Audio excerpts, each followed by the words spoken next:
Magandang araw po mga kapatid. So ako po pala si Pastor Mon Ong. Ako po ay senior pastor ng Church of Deliverance Ministry. Ito po ay located po dito sa Laguna, Magdalena.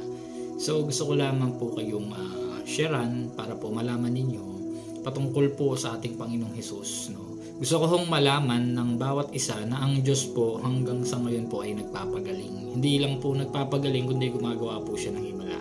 So tama po yung inyong narinig. Dahil sinabi nga po ng Biblia, pag binasa niyo po yung Hebreo 13 verse 8 na ang ating Panginoong Diyos ay hindi nagbabago noon, ngayon at magpakailanman.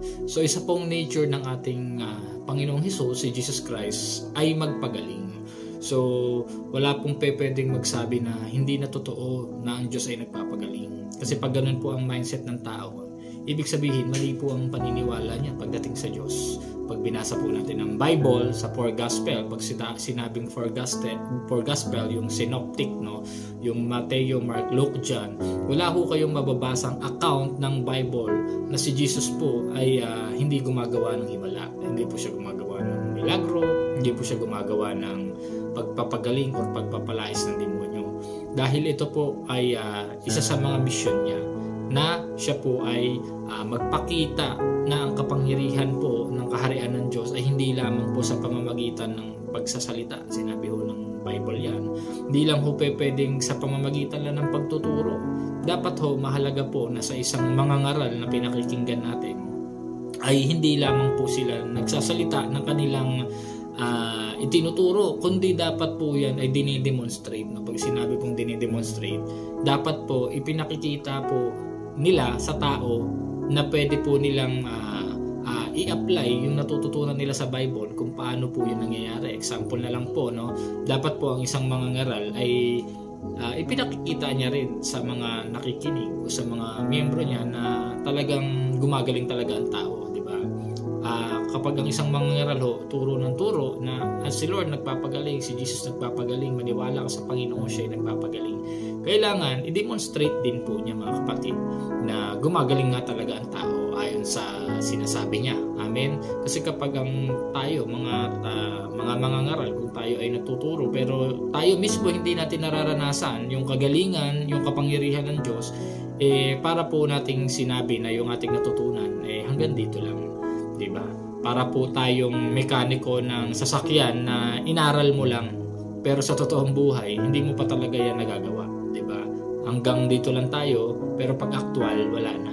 Kaya marami pong mga mangangaral knowledgeable sila na pagdating sa demonyo, knowledgeable sila pagdating sa mga angelic creatures, pero ang tanong kapag nasa harapan na sila nung taong sinasapian,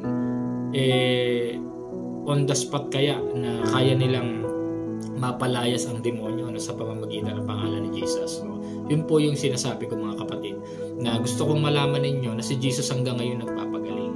So sa mga tao na hindi naniniwala sa Panginoong Hesus, wala na po ako magagawa doon kasi yun yung kanilang paniniwala. Pero syempre, huwag nilang aasahang makakaranas sila ng kagalingan pagdating sa Panginoon kasi unang-una si Jesus pa lang ini-neglect mo na, hindi mo na pinaniwalaan. Marami pong Bible verse pagdating sa Bible na pinatutunayan na si Kristo po ay tagapagligtas, na si Jesus Christ po ang daan, ang buhay at ang katotohanan patungo sa Ama. Si Jesus Christ po ang ating salvation, ang ating kaligtasan. So yan po ang maraming nineneglect, no, ng mga iba't ibang mga religious sect, no, mga religious group, no, nineneglect nila yung pangalan ni Jesus. Hindi nila alam mga kapatid, yung pangalan ni Jesus, yan po ay makapangyarihan. Ang dami pong pwedeng magawa sa pangalan ni Jesus, no?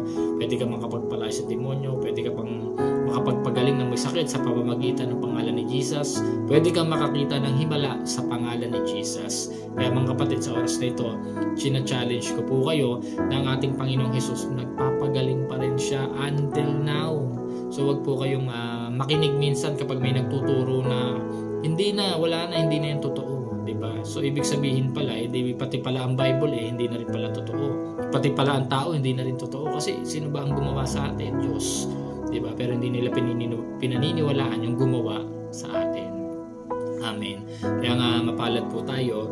Ako po ay gagawa pa ng maraming videos, no? Pero sa ngayon, gusto ko lang pong i-open sa inyo na si Jesus po ay totoong nagpapagaling, no? So, ano po ba meaning nung siya ay napako sa krus, di ba? Napako po siya sa krus. Hindi lamang po ibig sabihin na siningil po yung mga kasalanan ng tao sa pamamagitan niya, no? Siya ang tumubos. Hindi lang po patungkol sa kasalanan yung pagpapako sa krus. Meron pa pong isang meaning noon sa pamamagitan ng kanyang mga latay sa likuran, kaya nga po siya hinampas. Yung paghampas po na yun may meaning yun. Bawat hampas meron pong definition ng sakit ng cancer, sakit ng diabetes, sa puso, mga bukol, lahat po ng uri ng sakit natin na inihampas sa likuran ng Jesus. Yun po ang nagbibigay po ng kahulugan na tayo po ay pagagalingin ni Jesus, at pinagaling niya na po 2,000 years ago. Simula po na si Jesus po ay namatay sa kalbaryo ng krus. Sa totoo lang po, lahat po ng ating sakit magaling na yan. Bakit nga lang natin hindi nararanasan? Dahil unang-una hindi natin alam kung ano yung tamang itinuturo ng Biblia. Dahil marami pong mga ngaral ngayon laging itinuturo base lang sa kanilang pangunawa, diba? So nakakalungkot, kaya hindi po nalalaman ng tao. Kung gusto nyo kung maranasan ang kagalingan ng Diyos, pwede ho kayong mag-comment dyan. Pagpe-pray ko ho kayo online or personal. Amen, no? Pwede ko ho kayong dayuhin para lang makita ninyo na ang Diyos po talaga ay nagpapagaling. At talagang until now, si Lord po ay talagang kasama pa rin natin, no? Ginagabayan pa rin tayo. Kaya mapalad po ang bayan na ang Diyos ang Panginoon, sabi ng Bible, no? Kaya nga po yung mga pera natin meron nakasulat dyan, diba? Blessed is the nation that the Lord is God, no? So iba ang translation. Mapalad ang isang bayan na si Yahweh ang Panginoon, no?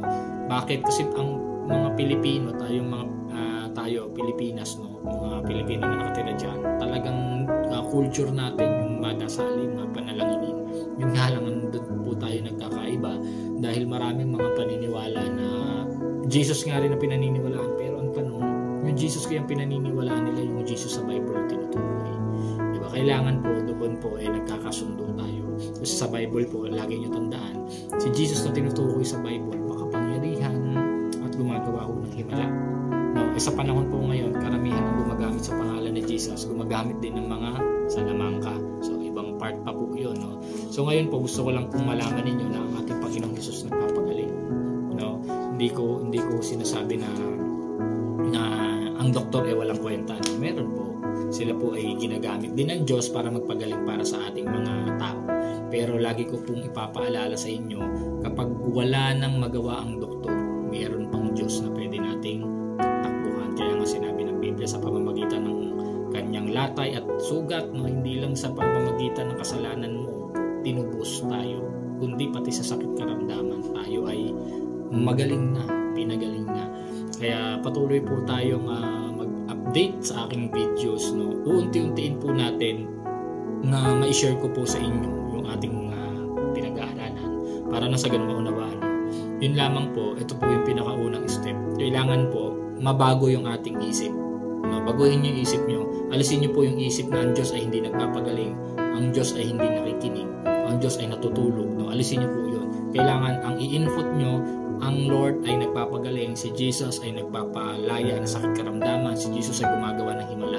Yun po ang muna ninyong ilagay sa inyong mga isipan para na sa ganun maranasan niyo po talaga 100% complete healing. Ang Diyos po ay kumikilos pa rin sa panahon ngayon. So maraming salamat po mga kapatid. God bless you all, and see you sa aking another videos. Maraming salamat po. Shalom, shalom. Amen.